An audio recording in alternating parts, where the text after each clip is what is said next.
medsos, khususnya yang terkait dengan bapak-bapak ini.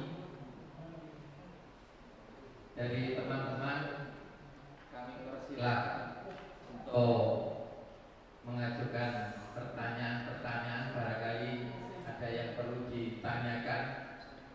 Ini kami persilahkan yang diawali dari yang mantan hijrah juga ini. Monggo. Assalamualaikum warahmatullahi wabarakatuh. Waalaikumsalam warahmatullahi wabarakatuh. Bapak Jenderal Nurfeni dan para masai yang berbahagia, kami ingin menanyakan yang pertama bahwa para ustadz dulu adalah aktif mengajar di Ponpes Bulungan Kediri, bahkan menjadi paku bumi yang senior. Kemudian setelah dikeluarkan ini, pertanyaan kami adalah apa kegiatan ustadz ini setelah dikeluarkan dari Ponpes Bulungan Kediri? Itu yang pertama. Yang kedua, ini khusus untuk Ustadz Khalil. Ustadz Khalil dulu sebagai pengasuh Ponpes Tahfidzul Quran untuk tabayun, bahwa di media sosial pada saat bangun teras atau apa itu mengambil keramik dari Ponpes Tahfidzul Quran Grijing. Mohon penjelasan. Demikian jazakumullah khairan. Oh, ini enggak panas. Bismillahirrahmanirrahim. Mungkin saya mulai, nanti dilanjut oleh Ustadz atau saya yang lain. Pertanyaan pertama mengenai apa kegiatan setelah kami keluar dari Pondok Pesantren Islam Jamaah. Ya. Sebagaimana yang kita ketahui bersama, bahwa saya dan teman-teman ini adalah pencari ilmu, dan kebetulan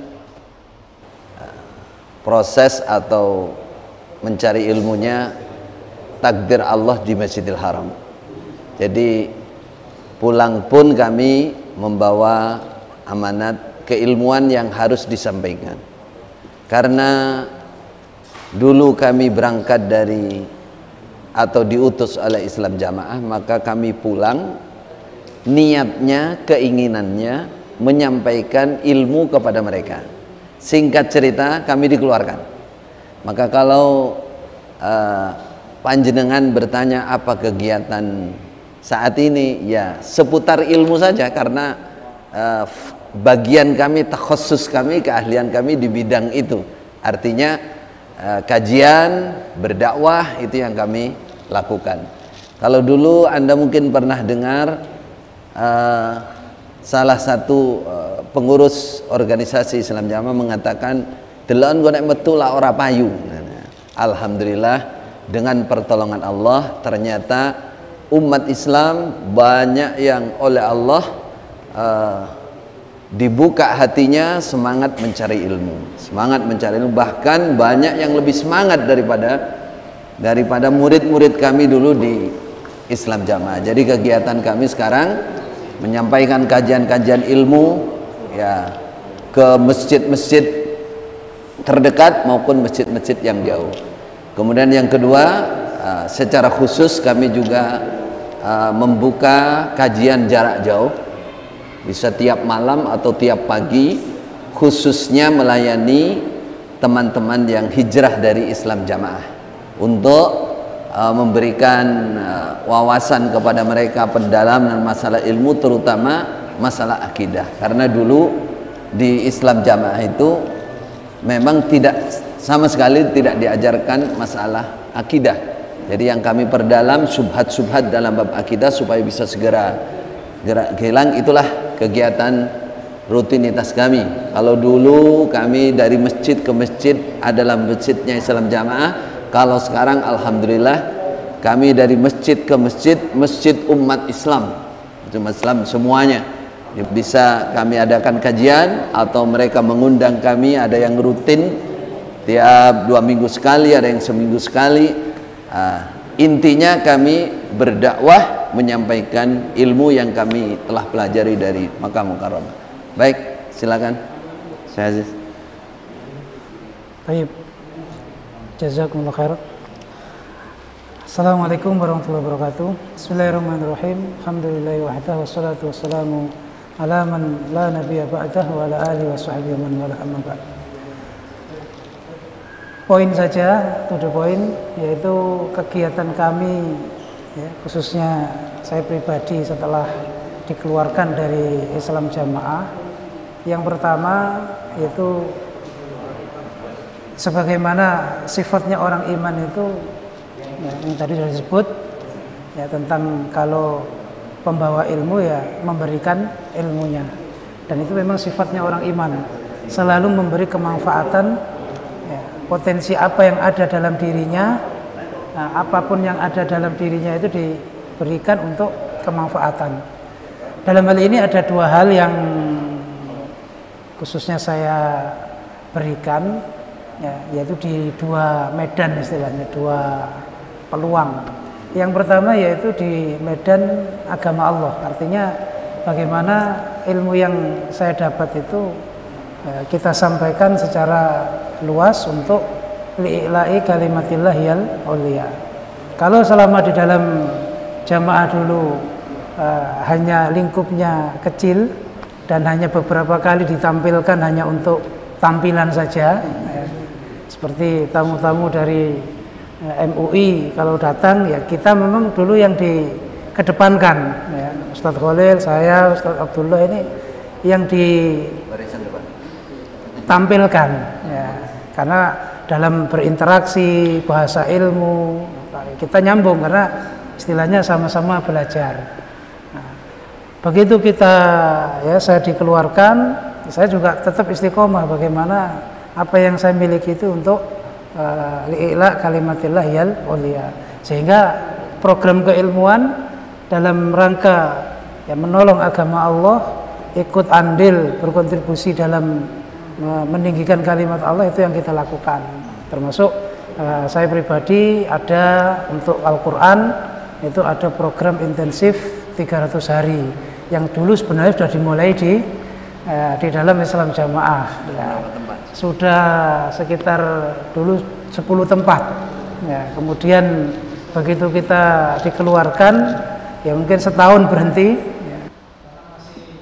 Masa-masa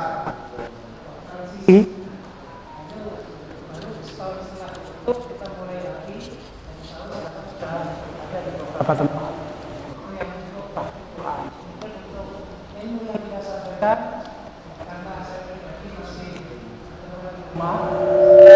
ada pondok seperti ya Syekh Khalil sudah ada Makkah Mukarramah, Ustaz Abdullah juga sudah ada pondok Wahab An-Nasir, sedangkan saya belum ada pondok. Tapi saya punya program Rihlatul Ilmi.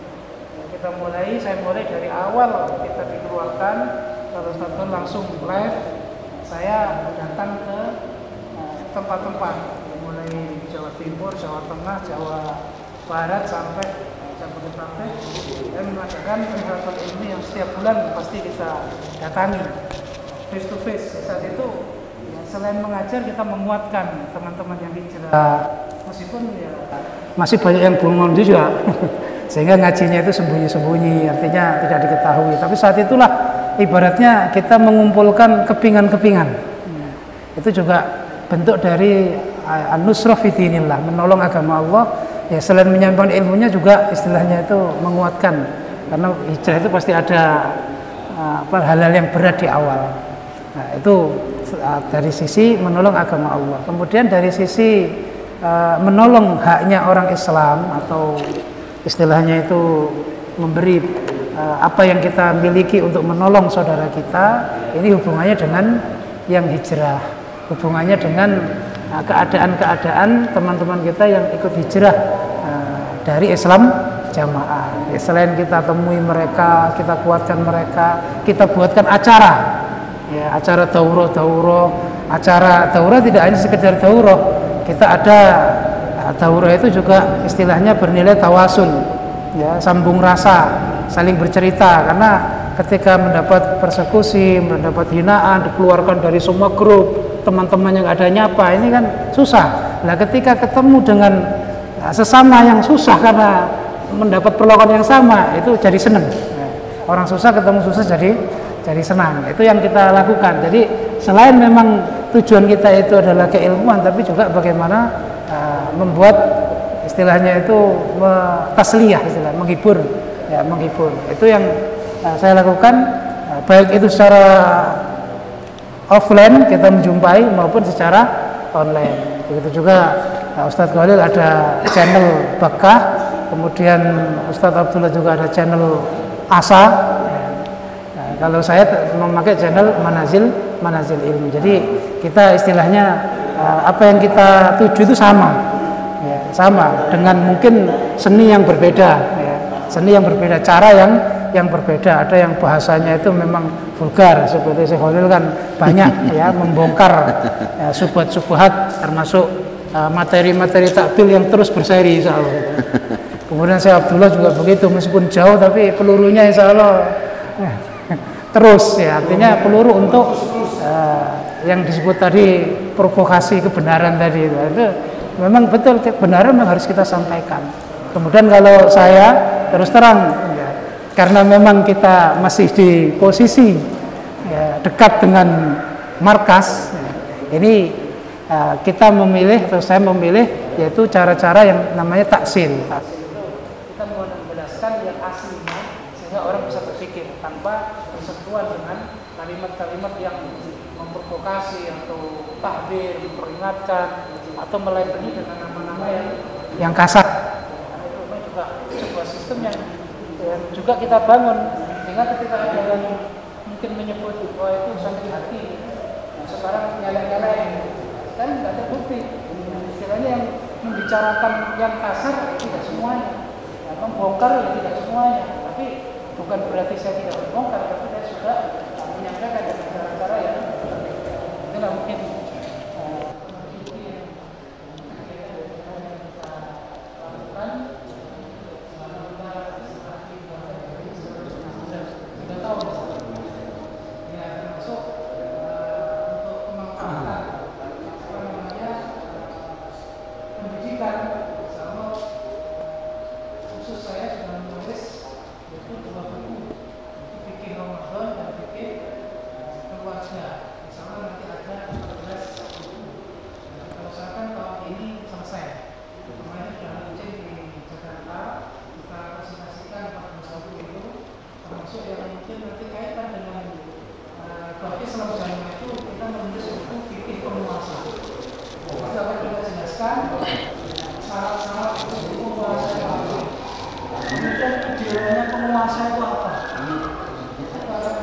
sampaikan di situ.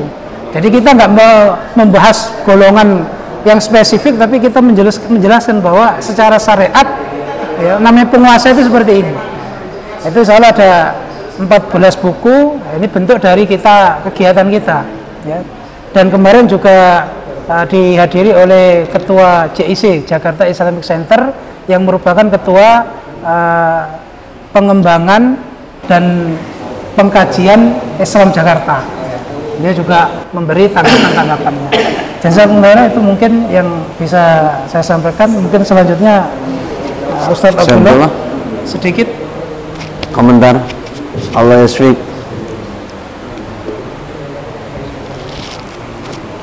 Kegiatan yang dilakukan. Bismillah, alhamdulillah, wassalatu wassalamu ala rasulillah wa ala alihi wa sahbihi wa man walah.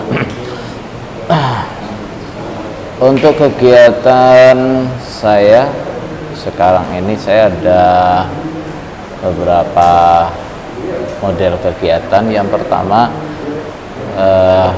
mengajar di pesantren, terutama ada pesantren kecil-kecilan yang baru kita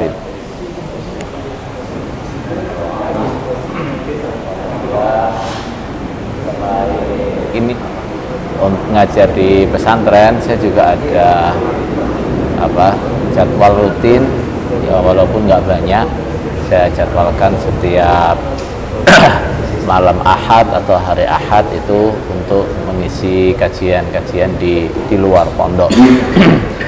Termasuk juga kalau khusus dengan teman-teman Jokam, biasanya kalaupun nggak di jadwal yang tetap, biasanya kalau di situ ada keluhan dari teman Jokam yang sedang gelisah, nggak berani datang tapi ingin didatangi, biasanya saya datangi, ya.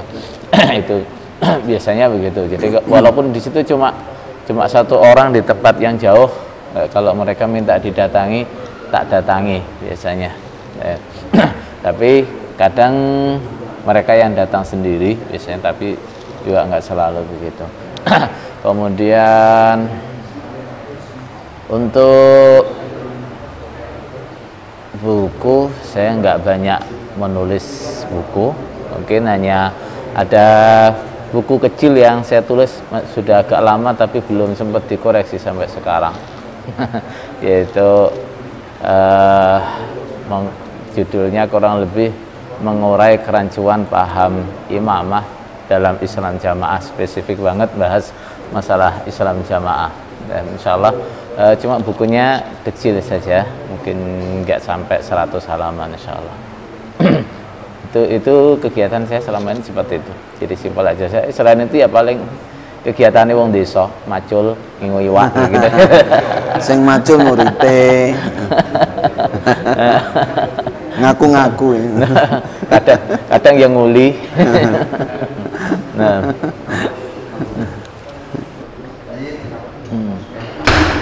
Pertanyaan selanjutnya untuk Ustaz Khalil yang terkait dengan pondok Taufik Bimbing. Kok bisa? Ini siapa yang membangun, kemudian terkait apa tadi? Keramik. Saya dijuluki Al-Kramiki. Ini kebetulan yang bersangkutan langsung, nanti saya nambahin sedikit-sedikit, ada di sini, yaitu Haji Insinyur Wahyudi. Inilah yang punya pondok Bimbing, dan mungkin ingat sekali beliau tentang bagaimana keramik yang dimaksud itu tadi. Ayo silakan mungkin Pak Wahyudi. Ini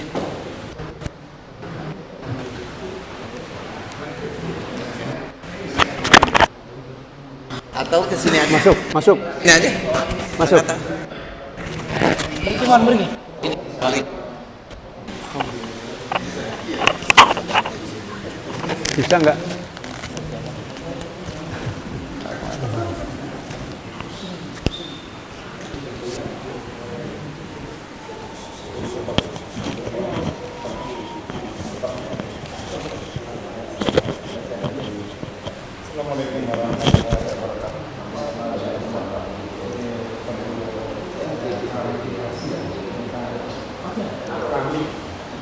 Pondok dulu. Punya siapa? 10.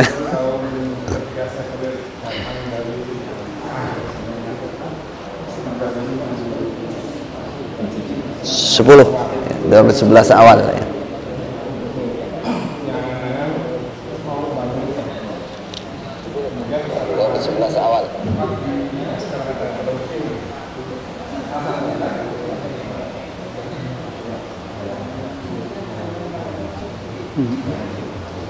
Harusnya dibatasi. Punya kita nanti pendek aja, ngapain banyak-banyak. Kalau panjang yang dengerin juga bosen. Tahap, bertahap. Setelah kita bangun bertahap, satu gedung, 2 masjidnya kita bangun, kemudian gedungnya kita bangun satu, kemudian ada beberapa teman, saya ngajak beberapa teman untuk ikut amal jariah, beberapa teman ya. Bosen. Ya. Udah nggak konsentrasi lagi. Alhamdulillah jadilah pondok di Gringging itu. Alhamdulillah sampai muridnya bisa 400 siswa. Alhamdulillah cukup besar. Setelah Islam jamaah semua ya. Setelah kami semuanya hijrah ini, kemudian ketika kita ke umroh, ya ketika umroh, tiba-tiba pengurus masjid itu diganti semua, kita nggak dimasukkan, Syekhul juga dikeluarkan semuanya ketika kita umroh. Kemudian muncul lagi isu tentang Ustadz Khalil Al-Keramiki katanya gitu, mencuri keramik. Nah ini kan isu yang sangat apa ya, dusta, isu yang dusta. Jadi waktu itu Syekh Khalil kan memang kebetulan bangun renov rumah atau anu itu ya. Kemudian dia pesan ke saya, banyak saya biasanya kalau beli untuk pondok itu 1000 meter, 1500 meter, silakan nanti langsung diambil di sana, enggak apa-apa. Yang minta kelompok diambil tak juga minta kita kasih. Anak buah saya dari bengkel juga minta, ya silakan tak suruh ngambil. Yang itu. Nah kalau saya memang sudah pesan, ya silakan nanti diambil di pondok saya, enggak masalah. Itu memang keramik itu kan kita butuhnya pondok berapa, kita lebih, memang kita beli. Artinya keramik itu punya ya memang kita untuk pondok itu untuk ya dikumpulkan di situ memang.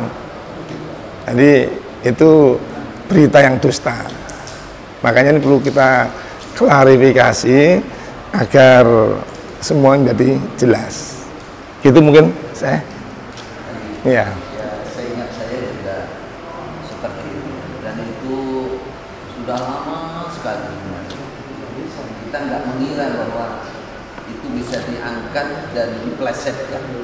Jadi intinya saya waktu itu renovasi, terus keramiknya kurang lah istilahnya. Saya nyari keramik, nah, kemudian didengar oleh Pak Wahyudi ini.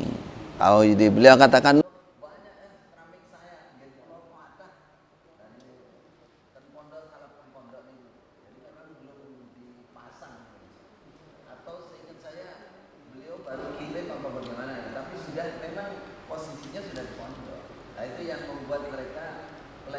seakan-akan saya ngambil keramik dari pondok.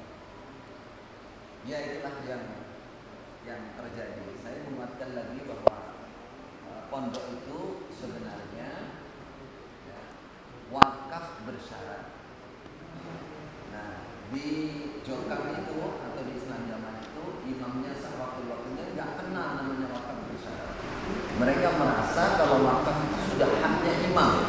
Karena mereka menganggap imamnya itu sudah resmi dan sudah sah secara syar'i. Dianggap ulil amri, penguasa, sehingga wakaf terserah dia.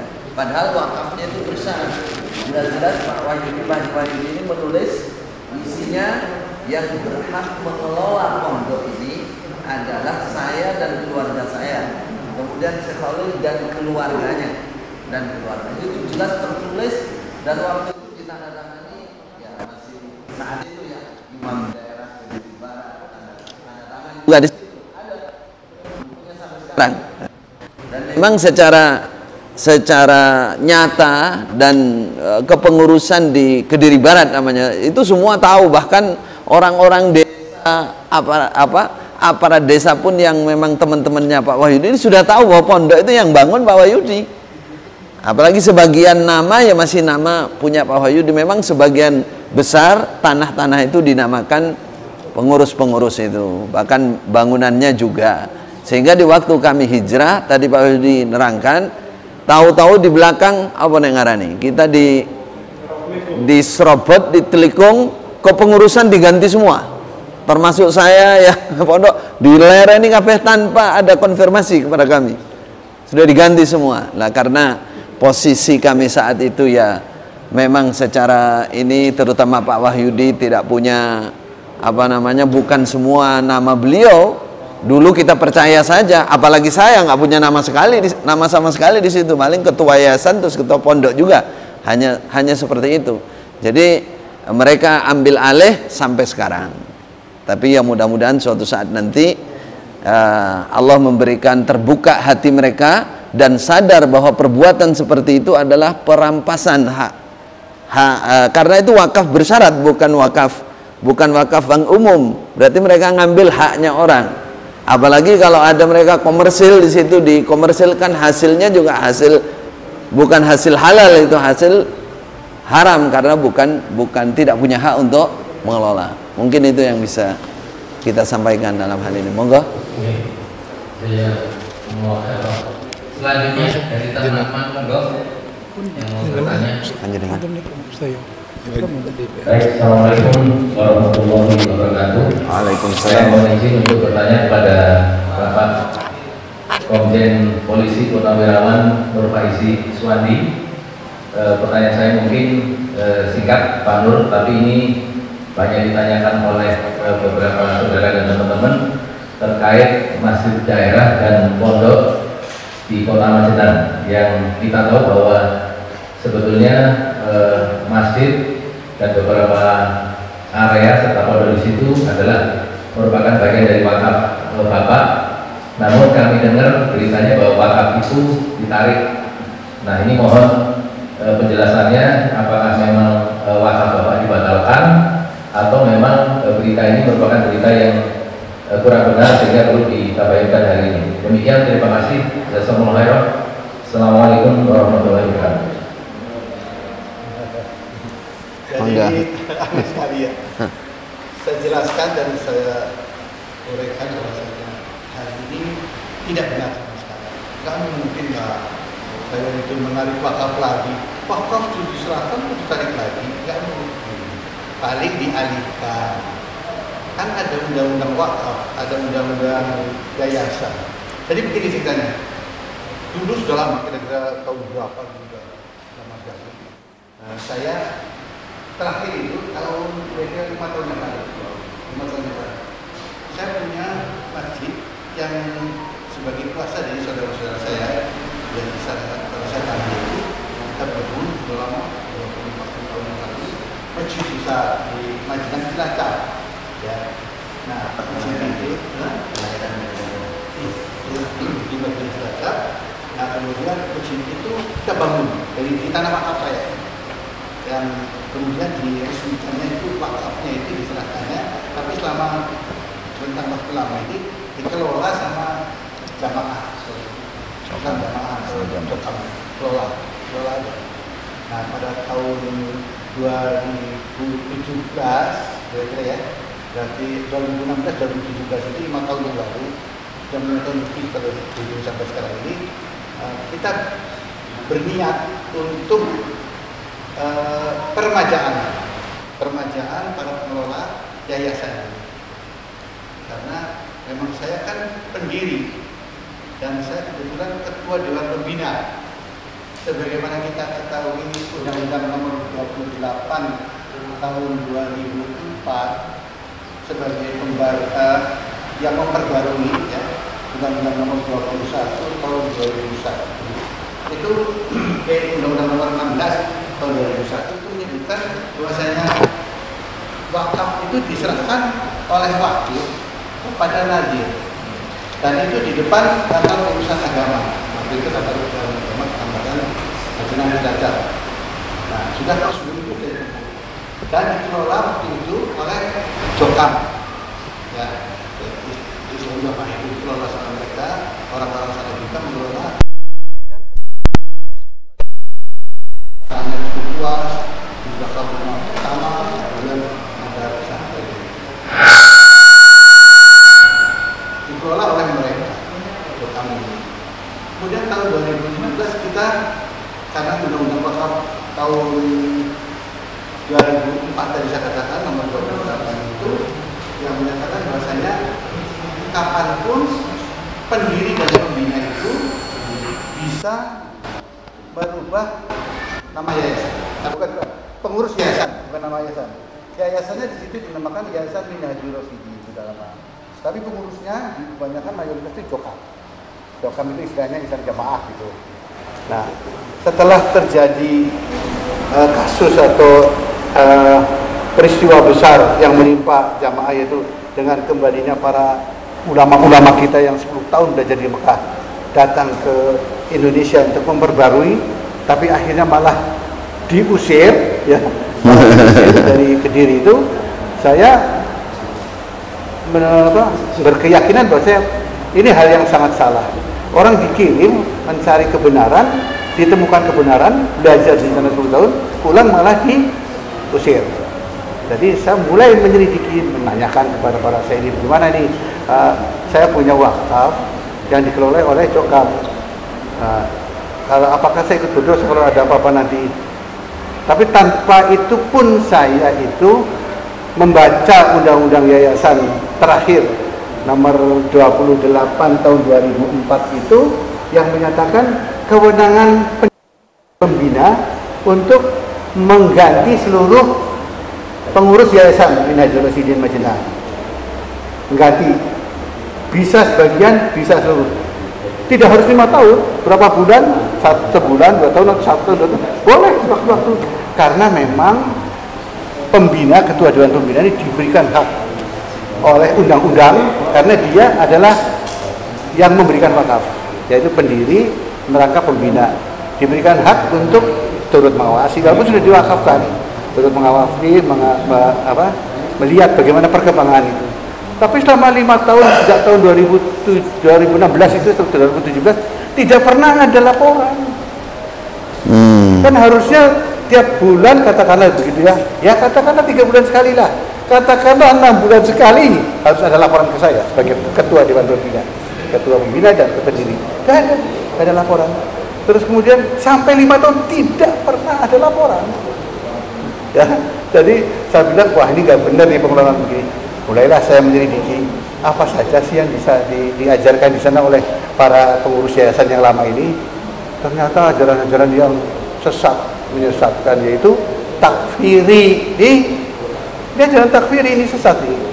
Saya proyeksikan kepada pengalaman saya di Mesir bahwasanya asal mula perpecahan dan pembunuhan di Timur Tengah itu antara lain penyebabnya adanya kelompok Khawarij zaman Ali bin Abi Thalib, khalifahnya itu, kemudian berkembang terus Khawarij, walaupun waktu itu Khawarij itu pendapatnya yang namanya takfiri, bisa dicap takfiri itu kalau melanggar dosa yang besar.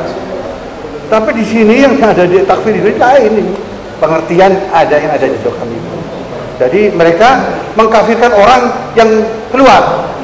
Kita lihat sendiri kan, kalau di NU dan tidak bergabung, mau keluar mau masuk bebas saja, organisasi besar, itulah kebesaran ajaran-ajaran Islam rahmatan lil alamin. Mau masuk boleh, keluar boleh, silakan, masing-masing punya masing-masing.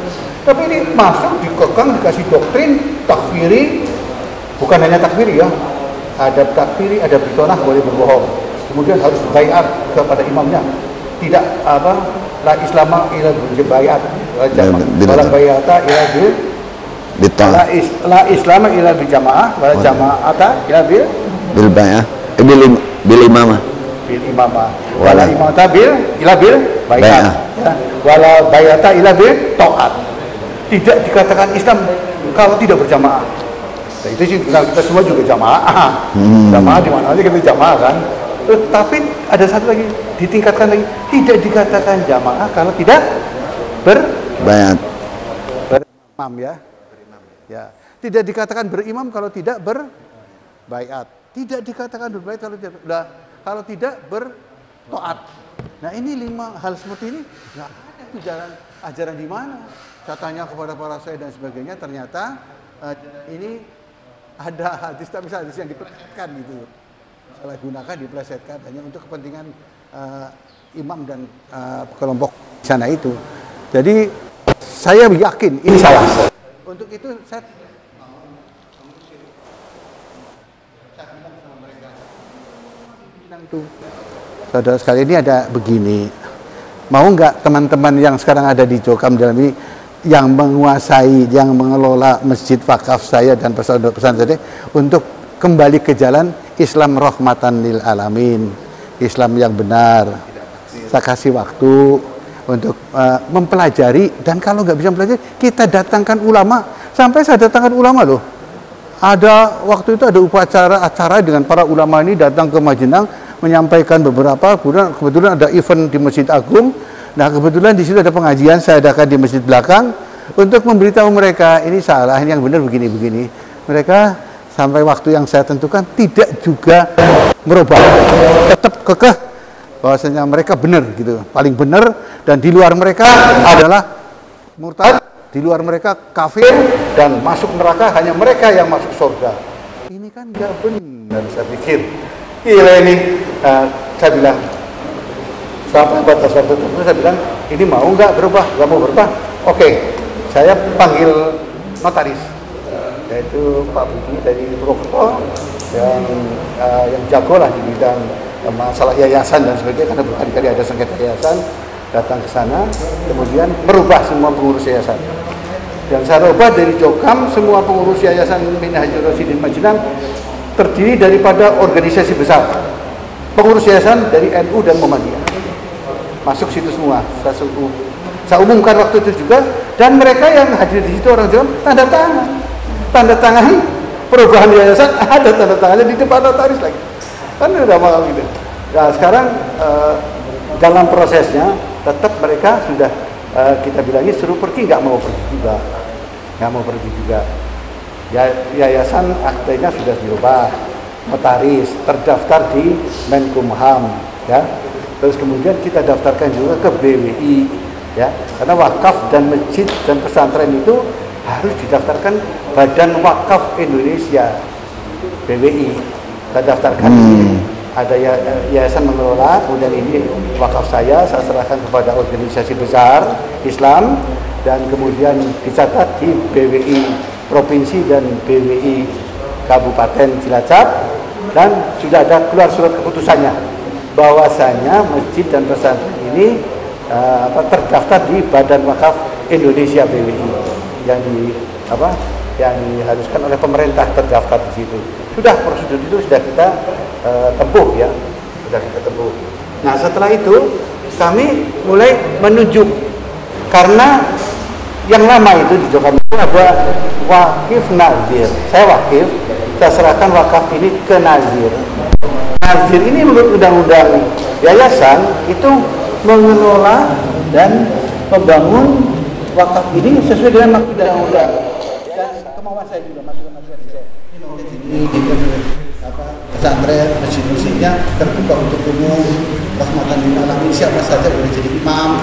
Mereka selama ini nggak pernah loh jadi mengambil imam dari luar. Kalau ada imam naik ke atas panggung, misalnya dari NU atau ditolak di masjid itu. Kemudian yang lebih parah lagi, dipagerin, jangan masuk, dibikin. Ya kalau bikin tembok tinggi itu dulu saya bikin, tapi pintu masuknya kan terbuka mestinya untuk umum masyarakat sekitar. Enggak, gembok pagerin, jaga sama situ, ada jaga sama Senkom. Katanya Senkom mitra Polri, tapi ya begitu dia jaga di situ, faktanya begitu. Nggak bisa bohong. Dan kemudian setelah di hidupan itu sudah dipagerin, jadi orang-orang nggak bisa masuk. Saya bilang cobalah jangan begitu. Kita kan Islam rahmatan lil alamin ini, kita itu semua orang boleh masuk dong. Kita menyebarkan ajaran Islam. Kenapa kok kayaknya eksklusif? Terus kemudian hanya golongan mereka saja yang bisa di situ menolak imam dari luar dan tidak mau makmum kepada imam yang bukan golongannya dia. Itu fakta. Ada di YouTube itu. Imam dari ulama kita naik ke atas ditolak sama dia. Ada. Bisa dilihat di YouTube. Jadi ini hal-hal yang menjadikan saya resah. Nanti saya ikut dosa dong, saya yang mewakafkan. Nah, saya bilangin sama mereka, ini mau kita ambil alih loh kalau kamu gak mau pergi, tapi saya kasih kesempatan untuk dengan para mereka kan punya masjid dan punya tanah banyak, pindah aja, kenapa mendudukin wakaf saya gitu. Jadi saya tidak nyerobot, saya mengalihkan. Satu, yayasan sudah ganti nama-namanya. Dua, mengalihkan pengelolaannya yang sebenarnya dilakukan oleh wakif itu nazirnya itu sudah dirubah namanya dari 5 orang nazir lama yang 2 meninggal, 3 itu karena 3 kita rubah nazir dari organisasi Islam rahmatan lil alamin yang besar, organisasi terbesar lah di Indonesia ini. Kita serahkan ini wakafnya dengan nazirnya juga saya serahkan dia. Saya nggak memiliki, orang organisasi besar sekarang yang memiliki. Saya nyerobot apanya gitu. Pak Nur Faizi itu wakaf kok diserobot. Nyerobot apanya? Ini fitnah keji nih, nggak terti hukum ya, dan sangat bodoh sebenarnya. Berbuat sangat kebodohan ya, yang luar biasa ini.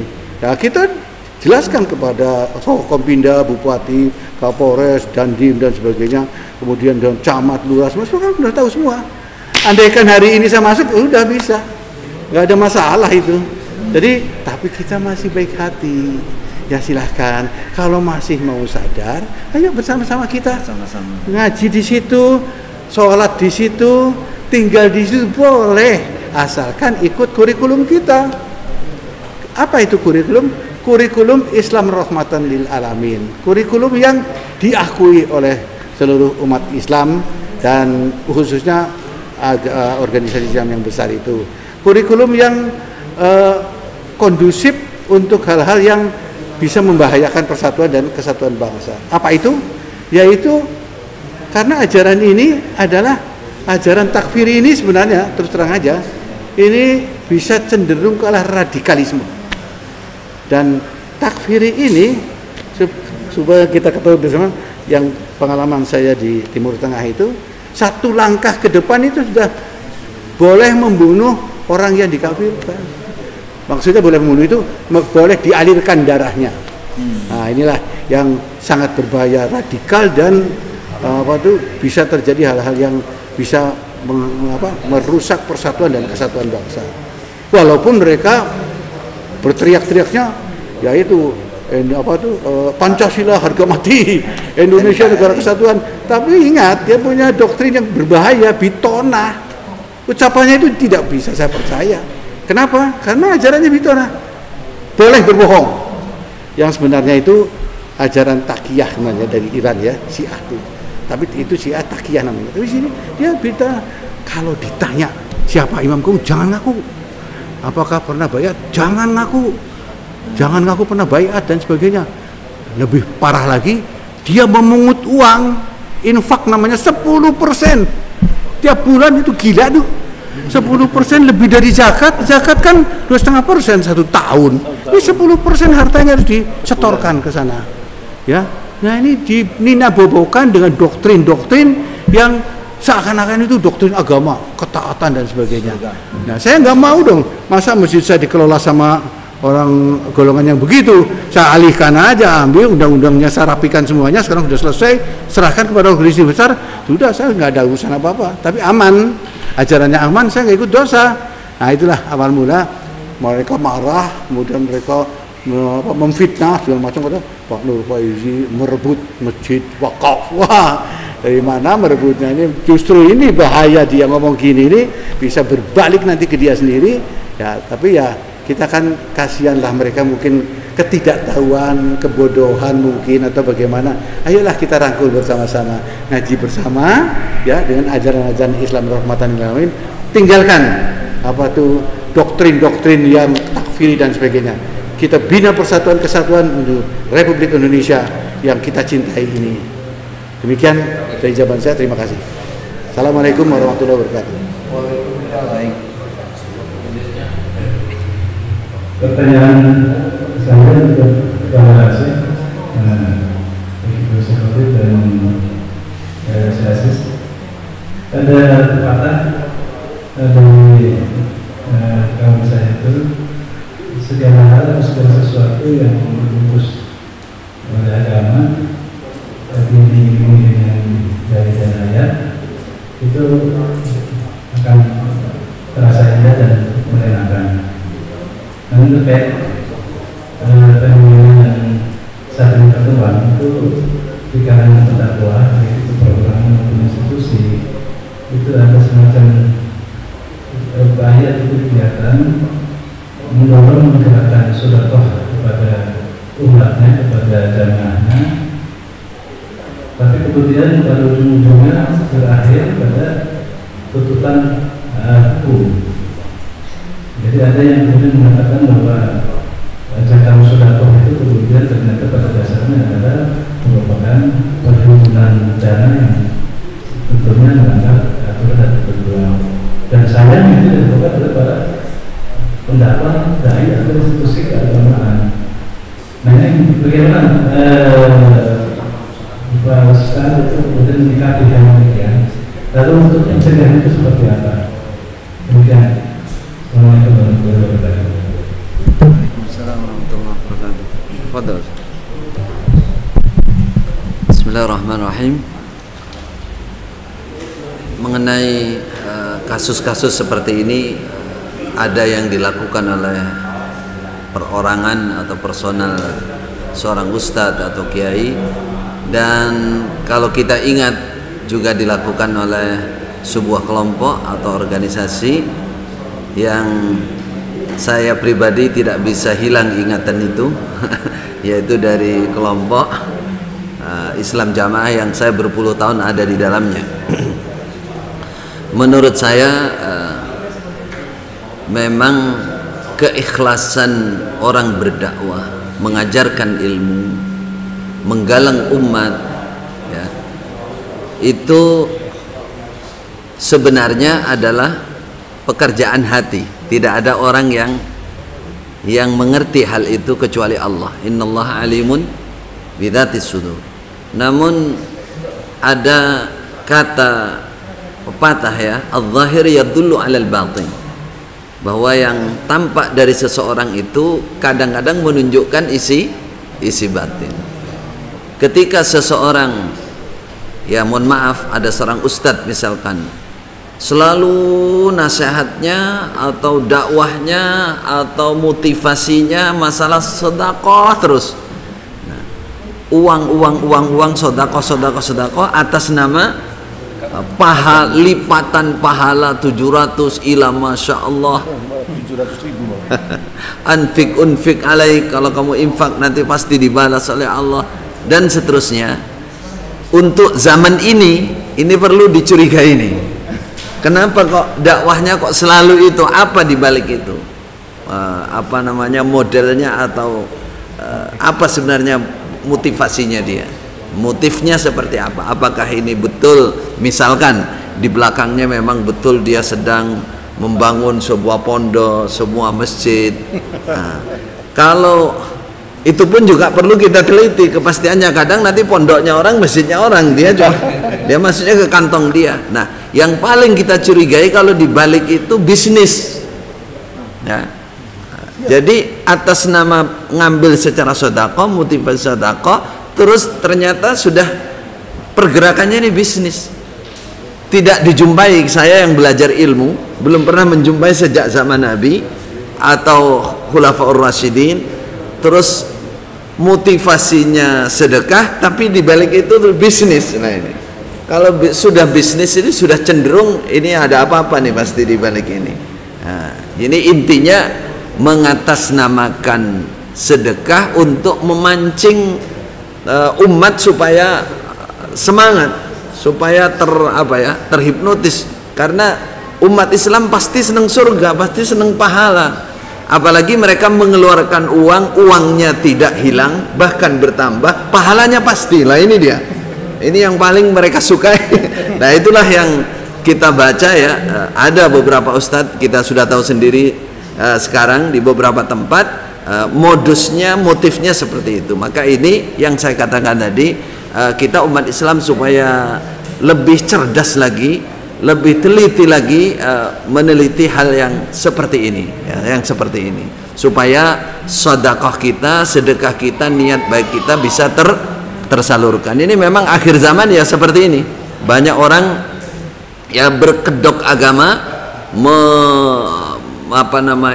memotivasi umat atas nama agama, tapi ujung-ujungnya masalah keduniaan. Ini mungkin secara lahir sedikit saya menyinggung, termasuk dari golongan Islam Jamaah ini yang dulu ya kurang lebih motifnya seperti itu. Kalau Anda ingat, ya, bagi saudara-saudara yang hijrah itu dulu itu masih di awal-awal, itu ada penerobos khusus, penerobos pembelaan, sampai ya temanya pembelaan. Pokoknya sampai kalau ada penerobos khusus ini kok pulang nggak bawa apa-apa, ini nggak sukses, nggak sukses. Kalau bawa pulang bawa ayam, bawa piring, ada yang sedekah piring barang ya di zaman itu. Bawa apa itu sukses ini. Jadi kalau orang cerdas sebenarnya lihat dari itu, ini apa ini? Apa-apaan ini kayak begini. Ya. Kemudian apa ya? Iming-imingnya ya terus seperti tadi. Sedekah itu dilipatkan, sedekah itu pasti diganti. Apalagi belakangan yang namanya tadi Pak Jenderal nyebut yang mereka sebut isrun persenan 10% itu malah berat lagi itu. Berat lagi artinya jamaahnya nggak bisa berkutik itu. Karena itu ijtihad imam dan itu perintah imam, kamu sudah baiat kepada imam. Kalau kamu tidak taat dengan ijtihad imam ini, berarti kamu tidak mendapatkan persaksian dari imam, nanti kamu tidak bisa masuk surga. Ini yang paling ditakut ini. Ini doktrin penyesatan umat, perbudakan kalau boleh saya katakan ya, pemerasan ya di sini ini atas nama agama, atas nama iming-iming surga tadi. Jadi kita berharap bagi umat Islam ya supaya lebih teliti dan lebih cerdas membaca kondisi saat ini. Inilah akhir zaman. Akhir zaman Rasulullah sudah mengatakan di zaman fitnah itu akan muncul du'atun, para dai yang yad'una ila abwabi jahannam, yang mereka berdakwah sebenarnya hakikinya mengajak ke pintu neraka jahanam, walaupun dia disebut pendai itu sudah agama yang diomongkan, tapi sebenarnya di balik itu karena banyak menyelisihi dalil-dalil yang benar pengertiannya, sehingga berpolitik ataupun menutupi dirinya, kedok dirinya seakan-akan itu surga betul. Waliyadzubillah. Nah, saya silakan jika menambahkan.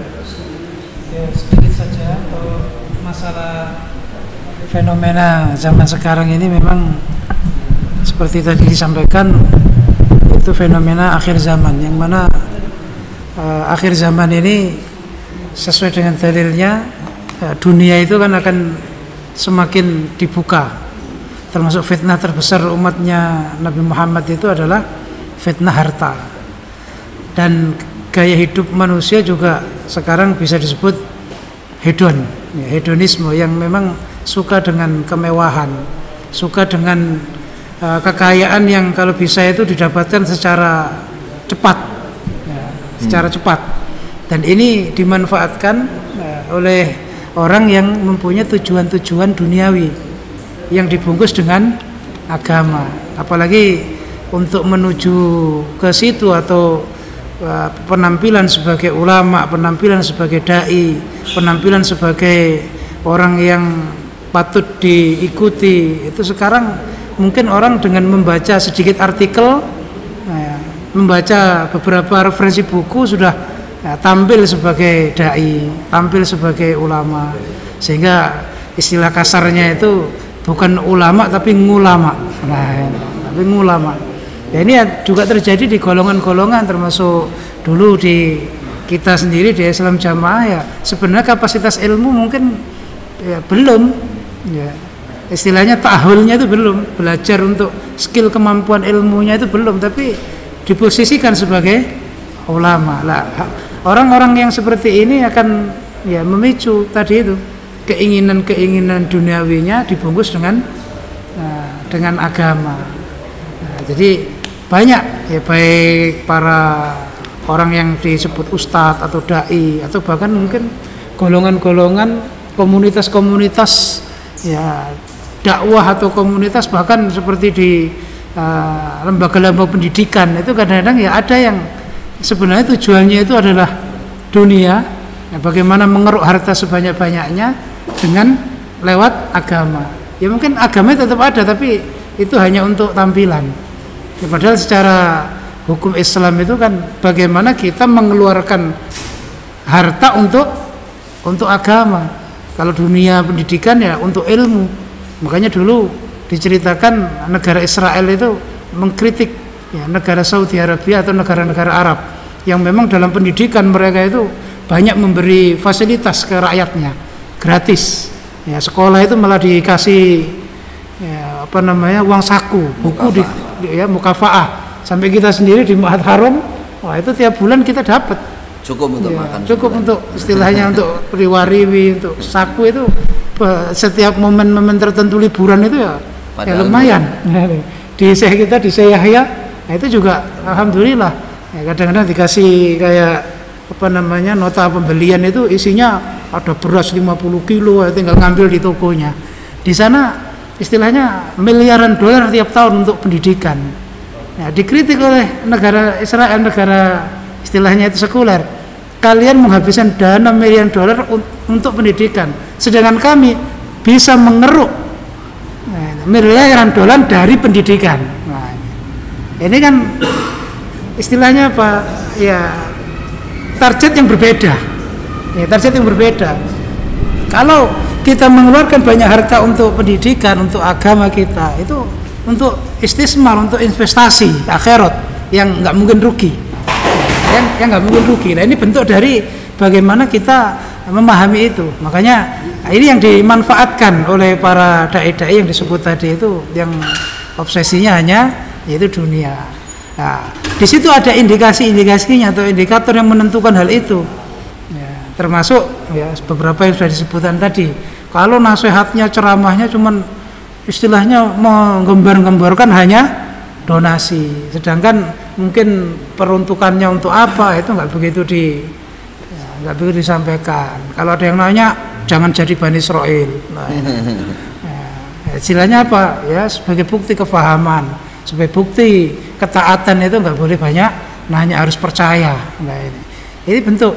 Kemudian termasuk indikatornya kalau umpama ya ngaji nggak datang, acara-acara nggak datang, sambungnya nggak tertib. Tapi kalau apa namanya pembelaan tertib, nah, oleh komunitasnya itu dianggap nggak masalah. Nah, ini berarti indikasi bahwa yang tujuan utama itu adalah ya, pembelaan. Pembelaan. Akhirnya dikatakan UUD itu. Nah, ini kan nyata jelas. Atau ketika yang sudah terindikasi hijrah itu orang yang biasa, ya, orang yang nggak punya uang. Nah, kedudukannya itu nggak begitu bisa diandalkan dari sisi uang, ya, langsung ditendang, langsung diumumkan, ya kan, tanpa ada peramutan, tanpa ada mungkin di lobby dulu, ya, nggak perlu tim gambuh itu nggak perlu itu. Tapi kalau yang sudah terindikasi ini orang yang punya kekuatan finansial, wah, ini bahaya, ini harus segera akhirnya didatangi, diterobosi. Ya dirayu, jangan sampai apa namanya terpengaruh. Ini kan nyata bahwa itu indikasi jelas itu, indikasi jelas. Nah, jadi begitu itu. Makanya dalam hal ini ya kita tetap ya, tadi itu lebih selektif. Ya, kalau kita memang orang sedekah itu juga nggak istilahnya harus terus bertanya ini sedekah saya ini jelas apa enggak, untuk apa, itu ya enggak. Yang penting kita percaya kita sedekah itu sudah ada pahalanya. Ya, kadang-kadang kalau minta perinciannya itu kadang-kadang keikhlasan kita juga dipertanyakan gitu. Makanya ya itu tadi, jadi betul-betul kita selektif dan setiap sedekah ya kita niati untuk memang sedekah. Nah, itulah mungkin beberapa sedikit pandangan tentang fenomena zaman sekarang, adanya penggalangan donasi yang kayaknya terus-menerus, ya tinggal kita melihat ya apa namanya positifnya. Jazakumullah khairan. Baik. Lagi,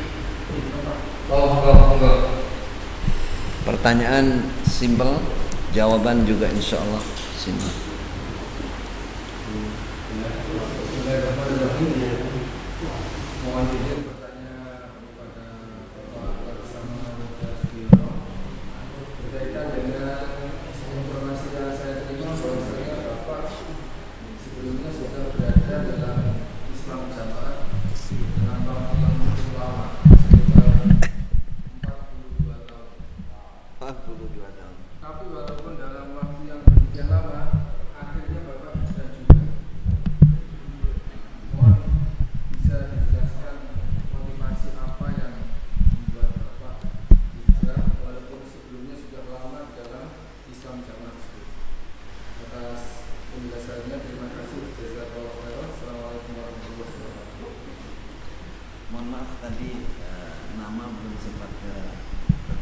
Oh nama, oh menurut kalian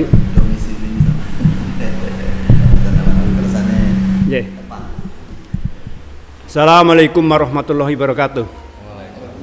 Nama saya Sugiono, pensiunan Angkatan Laut, tempat tinggal di Kelapa Gading, pangkat terakhir bintang 2. Subhanallah, qadarullah, 4 dekade saya di dalam jamaah. Mulai dari kepengurusan kelompok, desa sampai dengan daerah, ngalami itu Pak. Jadi lama.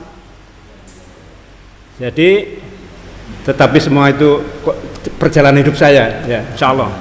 Tetapi di ujung perjalanan itu yang saya selalu syukuri Pak. Saya ingat terus sampai nangis itu Pak kalau ingat.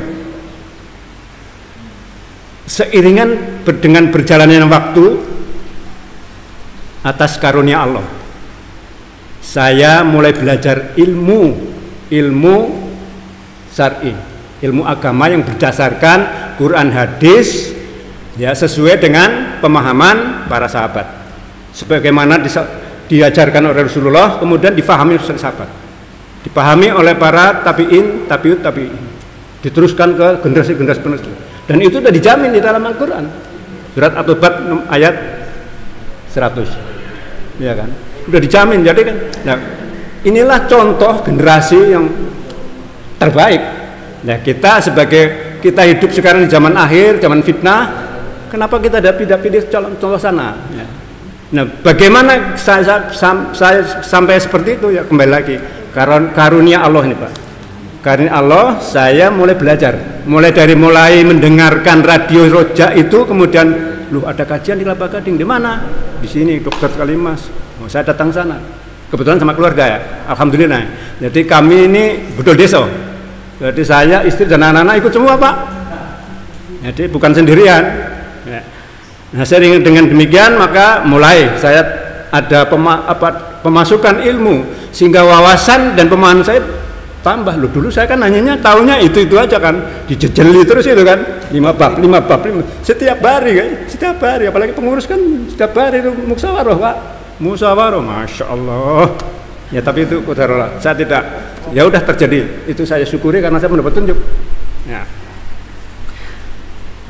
Kemudian dengan proses belajar ini, ya, thalibul ilmu itu, karena thalibul ilmu kan wajib hukumnya, tiap-tiap wajib fardu ain bagi tiap orang, ya kan, belajar ilmu ya karena semua ini dari Allah ya, sehingga terbuka wawasan saya, terbuka pemahaman saya, ya, dengan akidah dan manhaj yang lurus dan benar, ya, dan dicontohkan oleh Rasulullah Sallallahu Alaihi Wasallam, para sahabat, para tabi'in, para tabi'in tabi'in, diteruskan penerusnya, generasi berikutnya, ya kan.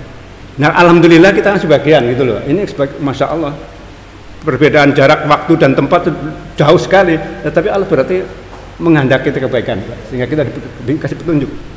Dan inilah yang saya sampaikan selalu di awal, ya, Masya Allah, la haula wa la quwata illa billah, ya kan. Semua ini terjadi, kebahagiaan ini terjadi karena kehendak Allah. Surat An-Nisa 79. Apa-apa yang baik di sisi kalian adalah dari Allah, tapi apa-apa yang jelek itu dari dirimu sendiri.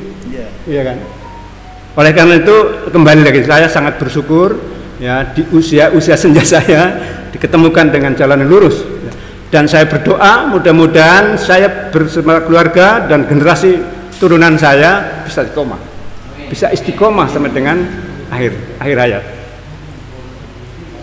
Lebih yakin lagi dengan pemahaman ini, karena saya terus jadi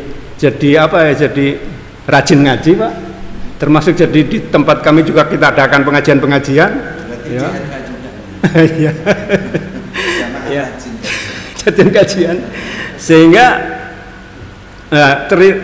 lebih yakin lagi ketika beberapa kali saya umroh bulan Ramadan Pak, jadi 1 bulan di sana bersama keluarga, kan ikut kajian-kajian di sana, kajian baik di Madinah maupun di Mekah. Di Madinah lah bahasa Indonesianya ada, waktu itu masih Ustadz Firanda, ya, di gate nomor 19 itu di sana. Oh begini, oh tambah yakin. Dan kebetulan jamaah rombongan saya banyak orang sunnah, jadi kan kita tambah terus di hotel ketemu, di anu ketemu terus. Jadi intinya ilmu Pak, ilmu itu yang membuka jalan. Tapi ilmu bisa datang tentu Allah yang menghendaki, ya kan, tidak ujuk-ujuk apa. Tapi ada perantaranya, siapa? Para guru. para guru itu.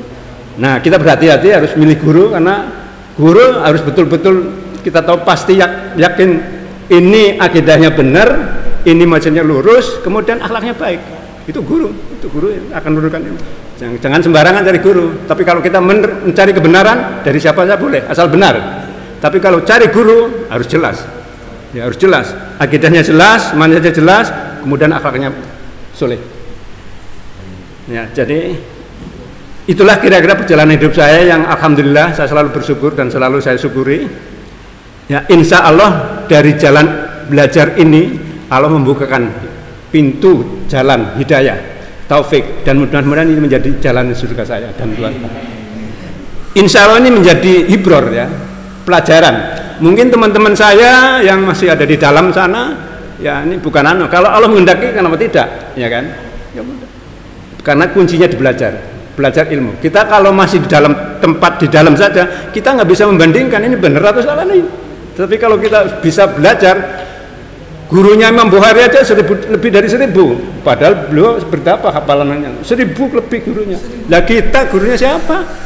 Nah, ini menjadi oleh karena itu saya menghimbau pada teman-teman saya, saudara saya, keluarga saya yang masih di dalam, ya marilah kita belajar dulu lah. Kita mungkin saya nggak bisa nyampaikan dalilnya, saya kan masih fakir ilmunya lah, masih nggak ada apa-apanya. Belajar kepada ilmu yang benar. Nanti insya Allah kalau Allah menghendaki terbuka, karena jalannya hidayah itu lewat ilmu. Insya Allah ini menjadi ibror untuk teman-teman sekalian, dan saya doakan mudah-mudahan keluarga saya masih dalam, ya karena masih ada mungkin ponakan-ponakan, kebetulan kakak-kakak adik saya masih ada di dalam, ya, tapi saya selalu berdoa setiap saya sholat, mudah-mudahan Allah memberikan petunjuk, karena yang tidak ada yang orang bisa memberikan hidayah kecuali Allah. Itulah mungkin sedikit pengalaman saya, dan mungkin bisa memberikan motivasi, karena tidak ada kata-kata terlambat di dalam belajar. Insya Allah. Assalamualaikum warahmatullahi wabarakatuh. Waalaikumsalam warahmatullahi wabarakatuh. Jazakallahu khairan. Pak Laksamana. Ini pertanyaan selanjutnya ke Ustaz Balil sama Ustaz Abdul Aziz. Jadi juga Ustaz Abdullah. Panjenengan ketiga ini kan dari Islam Jamaah mulai kecil. Nah, terus panjenengan jadi ulama kagumi sebutannya di Islam Jamaah itu. Kemudian panjenengan dikirim oleh Bapak Amir, diutus oleh Bapak Amir, Amirnya Islam Jamaah. Saya dengar demikian, itu untuk mencari isnad, juga mencari ilmu ke sana, terus dibiayai oleh jamaah. Jadi istilahnya itu biaya sabilillah jamaah. Bahkan di medsos itu ada teman saya yang masih di dalam itu habis ratusan miliar kalau nggak salah itu untuk biaya Anda bertiga ini nggak main-main. Nah, setelah katakanlah pulang itu panjenengan ini malah keluar, apa memang dikeluarkan atau bagaimana? Ini tabayun aja ini. Jadi apa bagaimana? Bahkan teman saya itu di medsos ngomong panjenengan nggak sekedar keluar, pengkhianat. Jadi pengkhianat. Jadi malah merusak di dalam Islam Jamaah itu, panjenengan dianggap perusak jamaah. Ini sebenarnya bagaimana ceritanya? Saya jaga waktu. Barakallah. Jadi 3 poin ya. 3 poin pertanyaan, mungkin kita jawab dengan singkat karena ini ada yang memerlukan sholat asar sepertinya. Jadi yang pertama mengenai biaya ya, biaya ratusan miliar itu saya kira terlalu berlebihan. Jadi kami ini bertiga, saya betul masih turun. Dulu istilahnya biayanya itu adalah biaya visa. Biaya visa, biaya tiket pesawat saat itu ya kurang lebih per orang mungkin sekali berangkat mungkin 10.000 kurang lebih. 10.000 real. Mungkin di sana ya bertempat sama makan ya mungkin ya. Ya Allah alam mungkin, tapi kalau dibilang ratusan M apalagi ada kata-kata triliun itu saya kira terlalu berlebihan.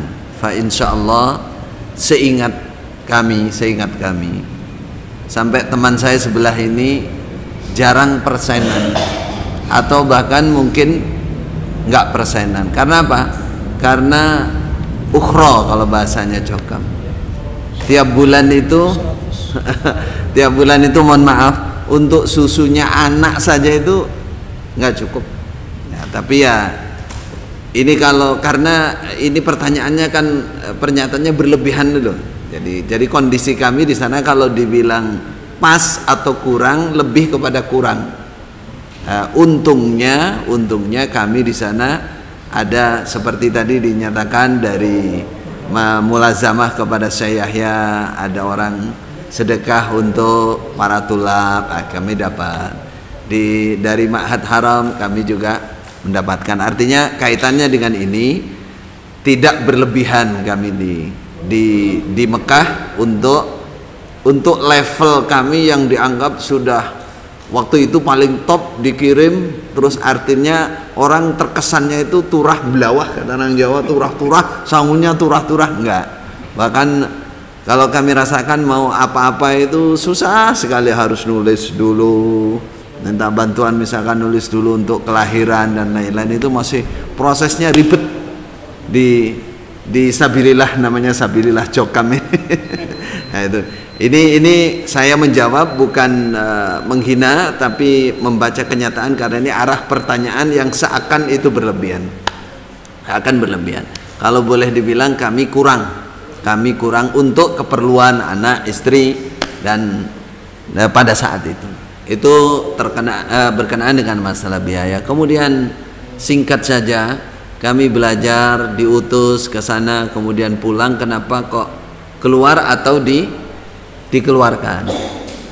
Ya seperti yang biasa kami jelaskan bahwa kami intinya ingin meluruskan penyimpangan-penyimpangan yang ada di dalam Islam jamaah. Tanpa, dulu kami prinsipnya ibarat mengambil kotoran di dalam air tanpa membuat keruh air itu prinsipnya begitu. Sehingga yang kami jalankan itu bagaimana menyadarkan mereka lewat ilmu. Sehingga tadi disebutkan kami menghidupkan tahfidz Quran, kami menghidupkan bahasa Arab, bahkan bikin pondok khusus tahfidz Quran, dan itu usaha kami supaya mereka melek ilmu. Apakah selama ini tidak melek ilmu? Istilah melek itu betul-betul memahami ilmu yang sesungguhnya. Di Islam jamaah itu tidak, itu hanya ibarat orang ngaji dia lewat gitu. Jadi pendalaman tidak ada, apalagi koreksi ilmu yang namanya kajian, mengkaji betul itu tidak ada di sana.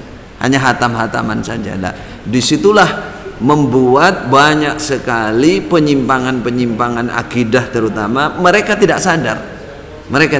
Itulah yang kami luruskan. Hal-hal yang sangat sensitif, yang tersentuh, ya, membuat mereka punya alasan untuk mengeluarkan kami. Jadi kami dikeluarkan. Kalau aslinya kenapa kami bertahan? Karena kami ingin sekali Jokam itu betul-betul bisa meluruskan akidahnya, bisa memperbaiki ibadahnya yang sesuai dengan pemahaman as-salafus saleh. Itu kalau ditanya apa sebabnya dikeluarkan. Kalau istilah pengkhianat dan lain-lain itu versi mereka, karena mereka punya keyakinan A, ya, yang kita anggap itu salah, kemudian kami berubah setelah mencari ilmu, keyakinannya B. Untuk versi mereka dianggap khianat itu kan istilahnya meninggalkan, ibarat kacang lupa kulitnya, kacang ninggal lanjaran apa ya, dan lain-lain istilahnya, karena sudah dianggap berbeda. Kalau dari versi mereka merasa benar, Nah, kalau versi kami tidak berkhianat, justru amanat. Khianat itu kan kebalikannya amanat. Kami belajar ke Mekah, diperintahkan ke Mekah, disuruh mencari sanad, suruh cari ilmu, berarti kami pulang bawa ilmu, ingin meluruskan kesalahan mereka. Itu bagian dari terima kasih kami, dan amanat kami memegang ilmu. Amanatnya, jadi kami menyampaikan amanat. Menurut mereka pengkhianat karena tidak sesuai dengan apa yang mereka pahami, yang sebenarnya sudah salah menurut agama. Itu penilaian kami. Maka harapan kami hal-hal yang seperti ini tolong dihentikan itu, saudara Jokam, ya, saudara-saudara Jokam. Kalau tidak, Anda akan semakin terbuka ketinggalan ilmunya, ya, akan semakin terbuka, bukan jadi gurune jagat, Anda semua nanti jadi guyune jagat. Semakin buka hal seperti itu, semakin ketahuan nanti. Ya, tadi, taib. Cukup? Nah. Ya, jazakumullah khairan Ustaz, juga Bapak Jenderal, semuanya rekan-rekan. Kami mohon maaf karena waktu sudah sore. Untuk acara bincang-bincang santai dicukupi sekian pada semuanya. Wabillahi taufiq wal hidayah. Jazakumullah khairan. Wassalamualaikum warahmatullahi wabarakatuh. Waalaikumsalam.